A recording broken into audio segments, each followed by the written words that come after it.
दोबारा से स्टार्ट। नमस्कार मित्रों, द नेशनलिस्ट व्यू के इस ताज़ा अंक में आपका स्वागत है। आज हम बात करने जा रहे हैं राहुल गांधी अमेठी से चुनाव लड़ रहे हैं। अमेठी से शिफ्ट करके रायबरेली में चुनाव लड़ने के लिए चले गए हैं।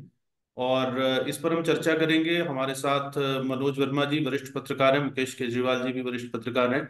तो सबसे पहले मनोज जी से जानते हैं। मनोज जी, आप इस निर्णय को किस तरीके से देख रहे हैं? देखिए, कांग्रेस पार्टी ने जिस प्रकार से निर्णय लिया है राहुल गांधी के मामले में कि अमेठी के बजाय वो रायबरेली से चुनाव लड़ेंगे। हर कोई ये उम्मीद कर रहा था कि राहुल गांधी इस बार भी अमेठी से चुनाव लड़ेंगे। जाहिर तौर पे वो केरल में वायनाड सीट से चुनाव लड़ रहे हैं, वहां पोलिंग हो चुका है। लेकिन जिस प्रकार से ये डिसीजन कांग्रेस नेतृत्व ने लिया है, उसके बाद कई सवाल कांग्रेस के भीतर से ही उठ रहे हैं कि आखिर राहुल गांधी ने अमेठी अमेठी के बजाय क्यों रायबरेली को चुना।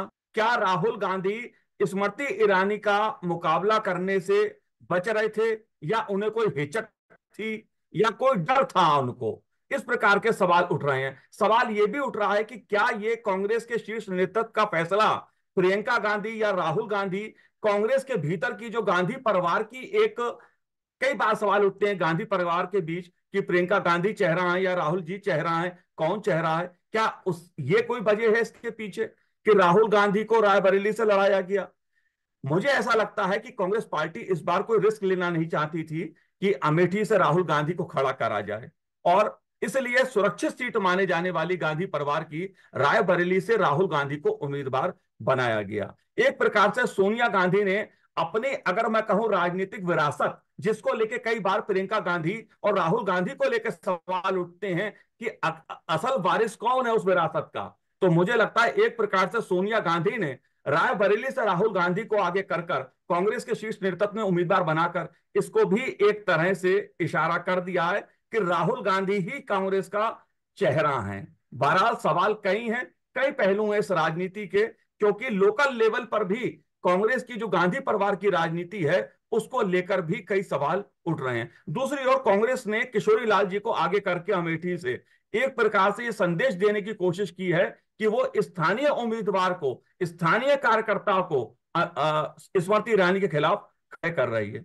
लेकिन जाहिर सी बात है, बीजेपी आरोप लगा रही है कि राहुल गांधी रण छोड़ गए, रण छोड़ हैं। अब रण छोड़ हैं, उसका जवाब रायबरेली की जनता को देना है कि वो कितना स्वीकारती है राहुल गांधी को, या अमेठी जैसा परिणाम 2024 में हमें रायबरेली में देखने को मिलेगा।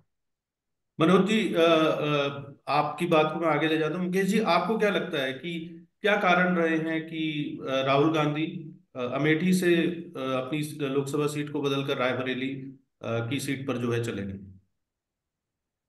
देखिए, दोनों ही जो सीटें हैं इनका एकदम अनूठा महत्व है। ये दोनों ही बिल्कुल आसपास की सीटें हैं, और दोनों ही जो नेहरू गांधी परिवार है उसको लेके ऐसी समर्पित रही हैं कि दशकों तक बिना किसी रुकावट के बीच में एक आध ऐसे मौके आए, वरना वो सीटें, एक जुड़ाव सा लग गया, एक भावनात्मकता जुड़ गई है वहां के जो लोग हैं, वहां के जो वोटर हैं उनके साथ। अब ये बात जरूर है कि अमेठी से 15 साल तक, 3 टर्म तक जीतने के बाद, वहां के लोगों का प्रतिनिधित्व करने के बाद पिछले चुनाव में हार जाना, और वो भी एक बड़ी बात थी कि क्या राहुल गांधी, और जब हारे थे वो पार्टी के अध्यक्ष थे, स्मृति ईरानी से हार जाना उनके अपने गढ़ में जाके। अब उसी दौरान उन्होंने वायनाड सीट से भी चुनाव लड़ा और फिर लड़ा। अब वहां उस सीट से लड़ना ही नहीं, ये राजनीति में उनके खिलाफ जाता है। ये जो कहें कि एक ऐसा माहौल बनता है कि जिसमें वो लगातार कहते रहते थे कि डरना नहीं है, तो ये कहने का मौका तो मिलता है कि वो डर गए।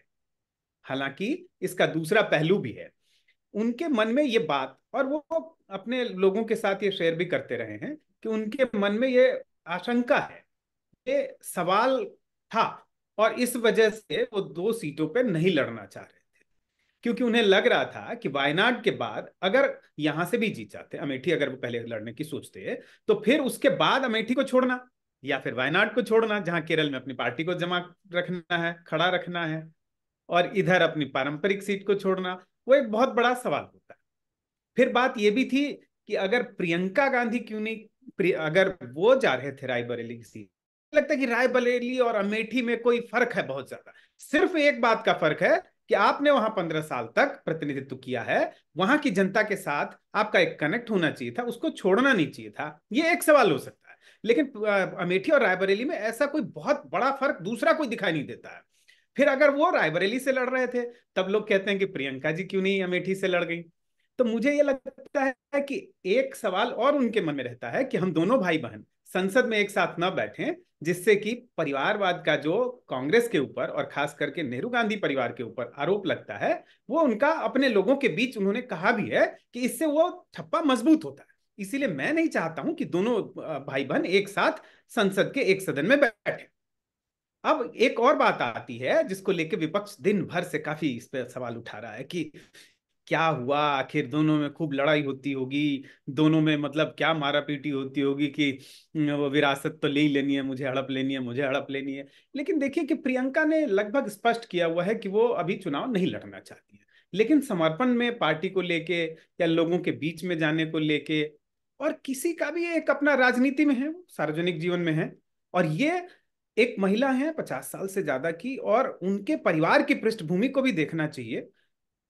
भगवान ना करे किसी को भी ऐसा देखना पड़े जैसा उन्होंने देखा है, अपने परिवार के इतने करीबी लोगों को गोलियों से भून दिया जाना, बम से उड़ा दिया जाना, ये सब देखा है उन्होंने। उसके बावजूद वो सार्वजनिक जीवन में है, खुलकर जाती हैं, लोगों से मिलती हैं, अपनी बात रखती हैं, प्रभावशाली तरीके से रखती हैं। चुनाव नहीं लड़ना चाहती हैं तो नहीं लड़े। और अगर इनकेस आपस में बंद कमरे में दोनों भाई बहन में विरासत को लेके, मैं तो कहता हूं अगर लड़ाई भी होती है तो बंद कमरे में क्या होता है भाई बहन के बीच, जब तक कि वो सार्वजनिक तौर पे हमारा कोई लेना देना नहीं हो, उसमें हमें बहुत जाने की जरूरत नहीं है।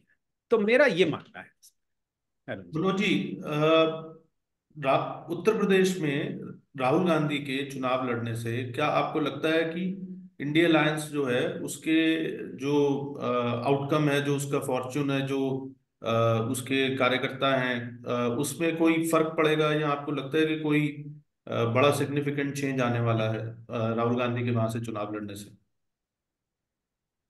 देखिए, पहले तो मुझे ये लगता था कि राहुल गांधी अमेठी से चुनाव लड़ेंगे तो एक मैसेज जाएगा। ये कांग्रेस के भीतर की दो राय मैं आपको बता रहा हूं, कांग्रेस के भीतर भी है। अगर आम लोगों से भी बात करेंगे आप तो उनका नजरिया जो है, हो सकता है कांग्रेस के भीतर के जो रणनीतिकार हैं उनकी सोच कुछ और हो, क्योंकि राजनीति में जो दिखता है वो होता नहीं है, और जो होता है वो पता नहीं होता है लोगों को। लेकिन मुझे ऐसा लगता है कि अगर राहुल गांधी अमेठी से लड़ते तो शायद कांग्रेस के कार्यकर्ता में जो सवाल है कि उनको रायबरेली से नहीं अमेठी से लड़ते, चुनौती स्वीकार करनी चाहिए थी स्मृति ईरानी की, और इस बार उनको हराना चाहिए था, अमेठी की जनता भी मांग कर रही थी, तो शायद जोश अलग होता। लेकिन राहुल गांधी अमेठी से लड़े, रायबरेली से लड़े, इसको लेकर भी क्वेश्चन मार्क लगे रहे कि राहुल जी इस बार क्या एक ही सीट से चुनाव लड़ेंगे, क्या राहुल जी अमेठी से लड़ेंगे या कहां से लड़ेंगे। कांग्रेस पार्टी ने इस रणनीति को अंतिम समय तक खुलासा उसका नहीं किया, और जब अंतिम दिन रहा नामांकन का, तो कांग्रेस पार्टी ने अपने पत्ते खोले कि भाई राहुल जी रायबरेली से चुनाव लड़ेंगे। मुझे ऐसा लगता है कि उनके चुनाव लड़ने से, जाहिर तौर पर राहुल गांधी के चुनाव लड़ने से कांग्रेस के कार्यकर्ता में एक ऊर्जा आएगी, लेकिन इसका कितना असर होगा ये अभी कहना मुश्किल है। क्योंकि पिछली बार भी हमने देखा कि बसपा और सपा का जो अलायंस हुआ था वो कोई उत्तर प्रदेश में बहुत बड़ा चमत्कार नहीं दिखा सका। इस बार सपा और कांग्रेस मिलकर चुनाव लड़ रहे हैं, लेकिन बसपा अलग है। बसपा ने अपने उम्मीदवार भी खड़े किए हैं, अमेठी में भी और आसपास भी उम्मीदवार खड़े किए हैं, तो उनका क्या असर होगा। तो कहने का मतलब ये, और आज हमने देखा कि आज जब राहुल जी नामांकन कर रहे थे तो ठीक है कुछ झंडे हमें दिखे समाजवादी पार्टी के, लेकिन समाजवादी पार्टी का कोई बड़ा नेता राहुल जी के नामांकन के समय वहां पर मौजूद नहीं था। हो सकता है कि समय ना हो, लेकिन अच्छा होता अगर गठबंधन के सभी लोग एक साथ वहां मौजूद होते। जी। मनोज जी, मैं आपने जो बात कही उस पे एक बार मुकेश जी से भी जो है वो उनका एक पॉइंट ये जानना चाहूंगा इसमें। मुकेश जी, आपने जो पहले चर्चा की थी, मैं थोड़ा सा उस तरफ भी आना चाहूंगा कि देखिए, जब आप राजनीति में उतरते हैं तो अंततः चुनाव की जो वैतरणी है, ठीक है ना, वही आपका एक फाइनल डेस्टिनेशन है। तो एक तो जैसे आपने कहा कि प्रियंका गांधी का जो है वो चुनाव ना लड़ना जो है वो ठीक है, उनका एक व्यक्तिगत निर्णय हो सकता है, पर जब आप सार्वजनिक जीवन में हैं और पार्टी में एक पोजीशन आपके पास है, और आप एक ऐसी फैमिली से बिलोंग करते हैं जिस जो कि पार्टी के सर्वोच्च पदों पर, सर्वोच्च शीर्ष पर जो है वो बनी रही है इतने समय से। तो एक तो ये चीज कि कब वो जो है राजनीति में, मतलब चुनाव में उतरने से जो है वो कब तक उनका आपको लगता है कि, या कब उन्हें उतरना चाहिए, हम एक विश्लेषण के तौर पे जो है इस बात को लेंगे। और दूसरा, जैसे मैं एक सिनेरियो देख रहा हूँ, एक हाइपोथेटिकल सिनेरियो में ये देख रहा हूँ कि मान लीजिए कि अमेठी से राहुल गांधी चुनाव लड़ते और रायबरेली से प्रियंका गांधी चुनाव लड़ रही होती। और जहां तक आपने बात की, देखिए सोनिया गांधी और राहुल गांधी भी एक साथ संसद में थे ही जो है। तो आपको क्या लगता है कि ओवरऑल जो है ये एक बड़ा डिफेंसिव मूव है, और आपने अमेठी प्लेटर पे दे दिया एक तरीके से, जो आपका कभी एक, जिसको बोलते हैं गढ़ आपका रहा जो है, और इसका बड़ा एक साइकोलॉजिकल मैसेज जाता है। तो क्या कहेंगे? हाँ, बिल्कुल ठीक कहा आपने। हालांकि मैं फिर भी कहूंगा कि यह व्यक्तिगत फैसला है। देखा जाए पार्टी के लिहाज से एक अच्छा ये कदम होता, कार्यकर्ताओं में भी जोश आता अगर प्रियंका खुद लड़ती।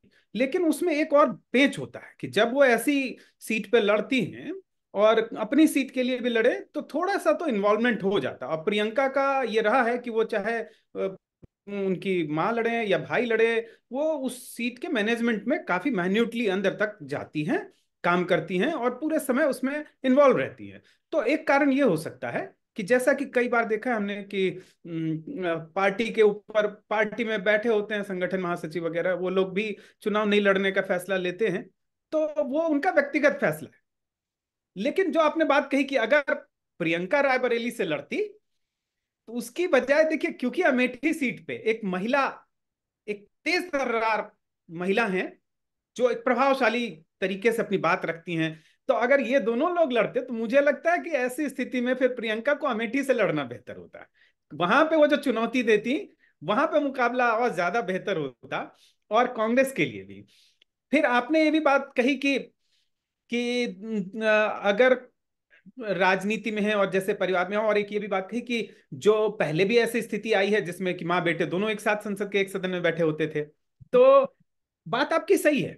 और इसमें ये भी, ये सवाल तो उठेगा ही कि आप कभी कुछ कहते हैं, कभी कुछ कहते हैं, और कभी एक साथ थे तो मजबूत, तब खराब नहीं लगता था, और आज आपने। लेकिन राहुल की जो एक साइकोलॉजी है, वो कुछ चीजें अपने मन में तय कर लेते हैं, फिर उसके हिसाब से चलते हैं। मैं अच्छा बुरा नहीं कह रहा हूं, मैंने जो समझने की कोशिश की है कि वो कुछ चीजों को समझ लेते हैं, अपने दिमाग में बिठा लेते हैं, फिर उससे नहीं हिलते हैं। लेकिन एक बात, एक बड़ी खूबसूरत बात देखी, और ये किसी भी देश में उनकी प्रमुख पार्टियों में ये अच्छाई है, लोकतंत्र में। आज जब मैं देख रहा था, जब वहां पे परिवार के लोग इनके पहुंच रहे थे नॉमिनेशन के लिए, उनके साथ कौन था?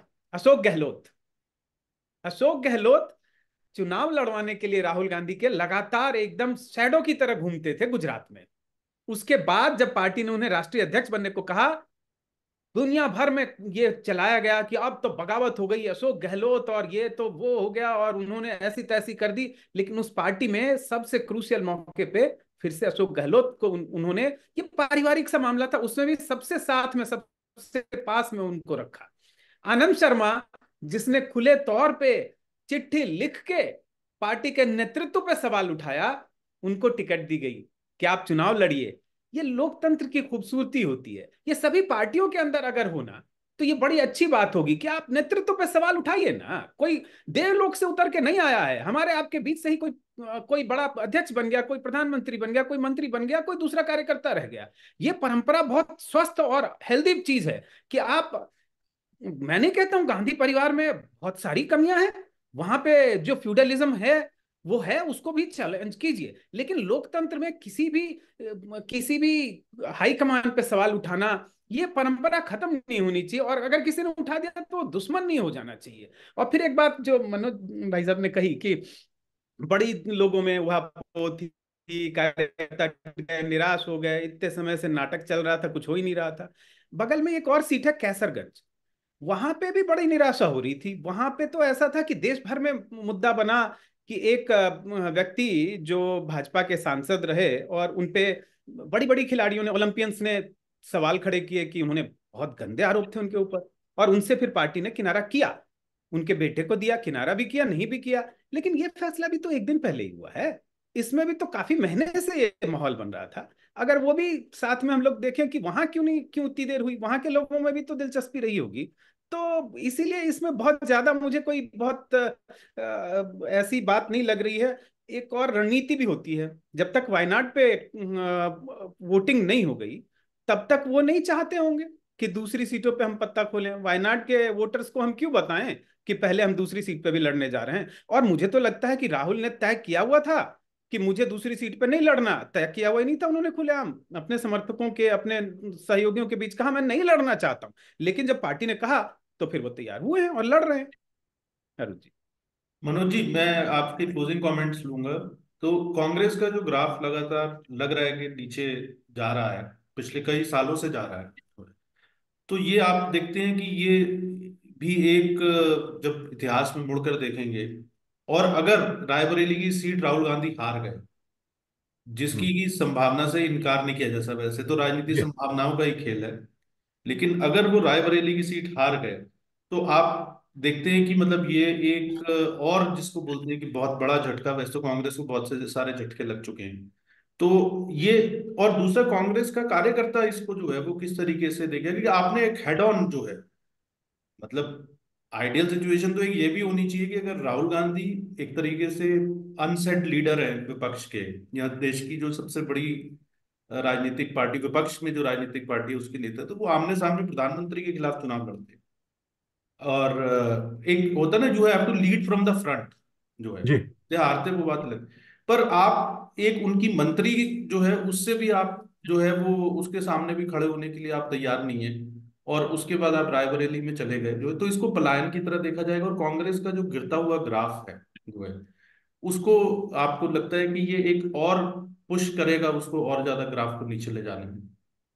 देखिए अरुण जी, सबसे बड़ी बात यह है कि एक परसेप्शन तो ये आज बना, राहुल गांधी जी के बारे में जो भी फैसला कांग्रेस पार्टी ने लिया या कांग्रेस के शीर्ष नेतृत्व ने लिया, एक परसेप्शन तो यह बना। मैं तमाम सोशल मीडिया पर देख रहा हूं, कांग्रेस के लोगों ने भी इस बात को कहा। सुबह तक यह बात थी कि अच्छा होता राहुल जी अमेठी से चुनाव लड़ते। राहुल जी कहां से चुनाव लड़े, कहां से नहीं लड़े, ये राहुल जी का अपना निजी फैसला भी हो सकता है, पार्टी का भी रणनीति हो सकती है, ये सारे फैसले हो सकते हैं। लेकिन ये सवाल इसलिए अरुण जी उठ रहे हैं क्योंकि आपको याद होगा, अमेठी से चुनाव लड़ने के लिए रॉबर्ट वडेरा साहब ने भी कहा था कि मैं लड़ूंगा चुनाव अमेठी से। और प्रियंका जी को लेकर भी चर्चा थी कि प्रियंका जी रायबरेली से और राहुल जी अमेठी से चुनाव लड़ जाए। तो कौन कहां से चुनाव लड़ना चाह रहा था, हमें आपत्ति नहीं है, गांधी परिवार किसे कहां से चुनाव लड़ाए ये उनका फैसला, उनकी पार्टी का फैसला है। लेकिन सवाल इसलिए उठ रहे हैं कि क्या रॉबर्ट वडेरा साहब लड़ना चाह रहे थे, उन्हें काटा गया, या प्रियंका जी चुनाव लड़ना चाह रही थी, उनको रोका गया, या राहुल जी नहीं लड़ना चाह रहे थे तो उनको जबरदस्ती कहा गया नहीं आप साहब लड़ो चुनाव। कौन उस विरासत को बचाएगा, सोनिया जी की विरासत को? ये सवाल इसलिए उभर के सामने इतने सारे आ रहे हैं। और मेरा मानना यह है कि राहुल जी ठीक है चुनाव लड़ रहे हैं यूपी से, उनके ऊपर एक बहुत बड़ी जिम्मेदारी है अब कि रायबरेली को वो जीते। सोनिया जी ने 1.5 लाख से ज्यादा वोटों से पिछली बार चुनाव जीता था। इस बार राहुल जी उस जो अनुपात था चुनाव जीत का, उसको बनाए रखेंगे मुझे लगता है। लेकिन जो चुनौती उनको अमेठी में स्मृति ईरानी से मिली, क्या इस बार भारतीय जनता पार्टी के जो दिनेश सिंह जी हैं उनसे मिली और रायबरेली हार गए, तब क्या होगा? एक सवाल कांग्रेस के लोगों के भीतर यह भी है। इसीलिए कांग्रेस ने आज पूरी एकजुटता दिखाने की कोशिश की अपनी, अमेठी पे भी और रायबरेली पे भी। तो मुझे लगता है राहुल की दृष्टि से भी, कांग्रेस पार्टी की दृष्टि से भी, रायबरेली का चुनाव और अमेठी का चुनाव कांग्रेस पार्टी के लिए, उत्तर प्रदेश कांग्रेस के लिए बहुत महत्वपूर्ण है और इसके दूरगामी परिणाम होंगे। मैं आपके क्लोजिंग कमेंट लूंगा मुकेश जी, फिर हम डिस्कशन क्लोज करेंगे। मैं आपसे दूसरा प्रश्न, एक लार्जर प्रश्न पूछना चाहता हूं, अगर मनोज जी चाहें तो उसमें ऐड कर सकते हैं।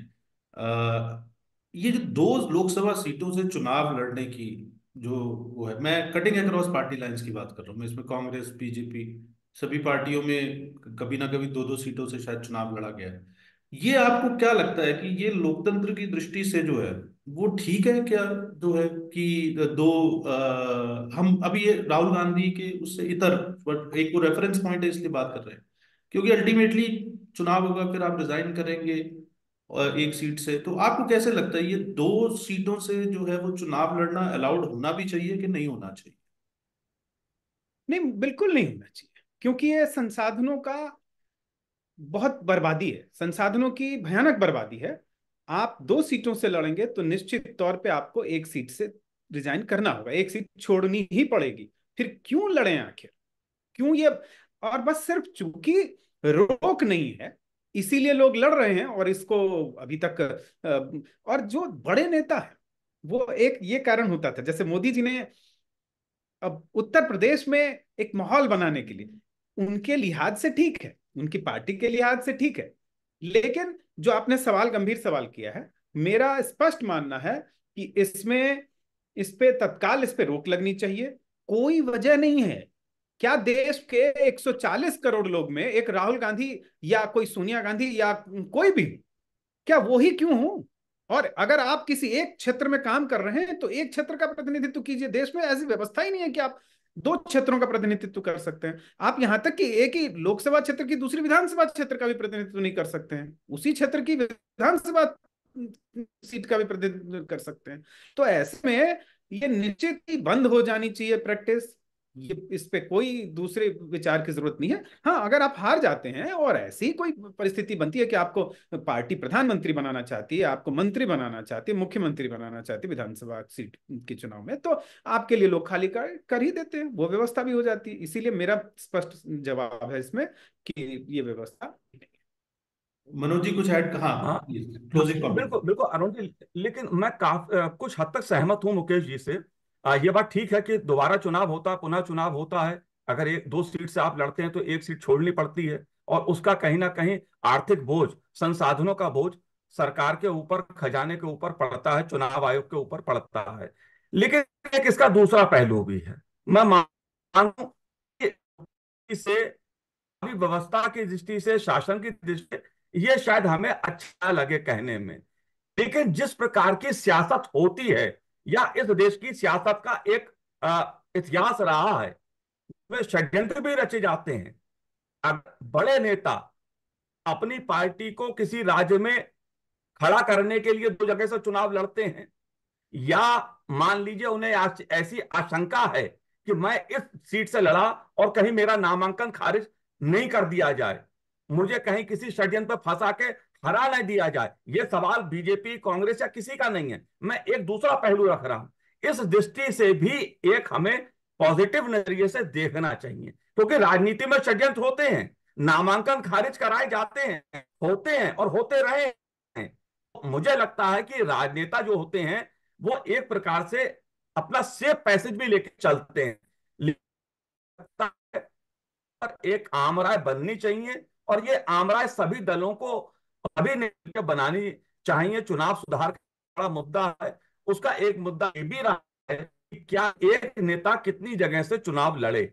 और एक पहलू यह भी हो सकता है कि मुझे लगता है कि अगर कोई नेता या कोई उम्मीदवार एक सीट खाली करता है, तो क्या उससे कोई आर्थिक जुर्माने के रूप में या किसी और रूप में उससे क्या कुछ वसूली की जाए?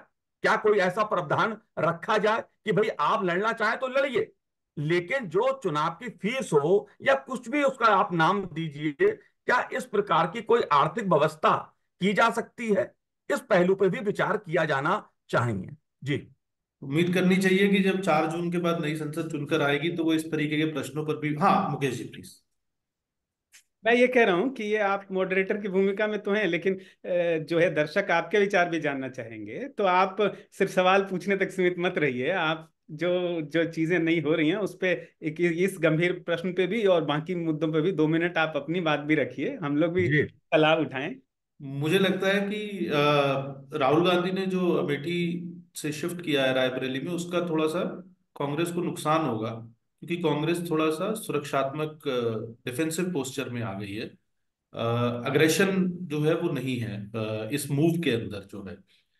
उसके अपने कारण हो सकते हैं उनके। दूसरी बात यह है कि इससे एक ये भी मैसेज कम से कम जा रहा है कि कांग्रेस में आपसी सत्ता संघर्ष चल रहा है राहुल गांधी और प्रियंका गांधी के बीच में, इसलिए प्रियंका गांधी को इलेक्शन में उतरने नहीं दिया जा रहा है। तीसरा यह है कि 2 सीटों से चुनाव लड़ने का मुझे लगता है कि जो मनोज जी ने कहा, मैं सहमत हूं कि जितना खर्चा चुनाव आयोग का एक सीट के ऊपर चुनाव करवाने में हो रहा है, वो पूरा का पूरा खर्च उस कैंडिडेट को देना पड़ेगा। आपने 2 सीटों से लड़ना है तो 2 से लड़िए, 4 से लड़ना है तो 4 से लड़िए। या जब अब डिलिमिटेशन की एक्सरसाइज जब होगी, तो उसके साथ ही जो है वो इस प्रावधान को जो है वो सभी पार्टियों को मिलकर सर्वसम्मति से एक कानून लाकर और इसको खत्म कर देना चाहिए। क्योंकि दुनिया में किसी भी दूसरे देश में मतलब अगर हम जो मैच्योर डेमोक्रेसीज की अगर हम बात करें, तो वहां पर इस प्रकार के प्रावधान नहीं है कि इस तरीके से आप जो है वो 2-2 सीटों से लड़ सकें, जैसे यूनाइटेड स्टेट्स में नहीं है। पाकिस्तान की मैं बात नहीं करता क्योंकि पाकिस्तान तो बनाना रिपब्लिक है, वहां पे डेमोक्रेसी नाम मात्र की है। तो इसलिए जो है वो मुझे ये लगता है कि ये एक बड़ा कदम होगा उस दृष्टि से, क्योंकि पैसा टैक्स पेयर का जा रहा है, पैसा आपका और मेरा जा रहा है। जो है जो चुनाव आयोग पैसा खर्च कर रहा है, वो जो हम टैक्स देते हैं उसका पैसा जा रहा है। तो उनके राजनीतिक हितों के लिए या उनकी राजनीतिक जो मजबूरियां हैं उसके लिए जो है आम लोगों को क्यों बियर करना पड़े वो वाला जो है एक्सपेंडिचर जो है। तो इसलिए तो मेरे इतना ही कहना है। और धन्यवाद मुकेश जी, आपने जो है मुझे जो है कहा कि चर्चा में भाग लेने के लिए। और आज की चर्चा को यही समाप्त करेंगे। हमारे दोनों मेहमानों का बहुत बहुत धन्यवाद। वीडियो अगर आपको अच्छा लगा हो तो शेयर करें, लाइक करें और चैनल को सब्सक्राइब करें। जल्दी मिलेंगे एक नए विषय के साथ, तब तक के लिए नमस्कार।